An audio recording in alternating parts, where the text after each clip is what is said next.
डेरा गाजी खान के थाना सदर तौंसा की हदूद में डाकू ने फायरिंग करके 2 पुलिस एहलकारों को शहीद कर दिया। तर्जुमान पुलिस के मुताबिक थाना सदर तौंसा की हदूद में दरी शाह पुल के करीब डाकुओं की मौजूदगी की इत्तला पर पुलिस एहलकार पहुंचे। डाकुओं ने पुलिस को देखते ही फायरिंग कर दी, जिसके नतीजे में ASI गुलाम शब्बीर और कांस्टेबल गुलाम फरीद शहीद हो गए।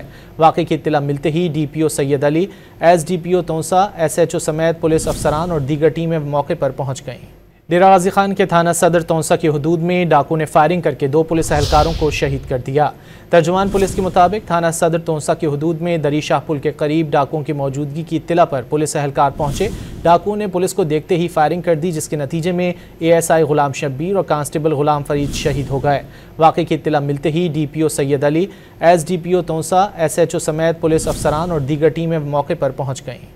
डेरा गाजी खान के थाना सदर तौंसा की हदूद में डाकू ने फायरिंग करके 2 पुलिस एहलकारों को शहीद कर दिया। तर्जुमान पुलिस के मुताबिक थाना सदर तौंसा की हदूद में दरी शाह पुल के करीब डाकुओं की मौजूदगी की इत्तला पर पुलिस एहलकार पहुंचे। डाकुओं ने पुलिस को देखते ही फायरिंग कर दी, जिसके नतीजे में ASI गुलाम शब्बीर और कांस्टेबल गुलाम फरीद शहीद हो गए। वाक़े की इत्तला मिलते ही DPO Syed Ali, SDPO तौंसा, SHO समेत पुलिस अफसरान और दीगर टीमें मौके पर पहुँच गईं।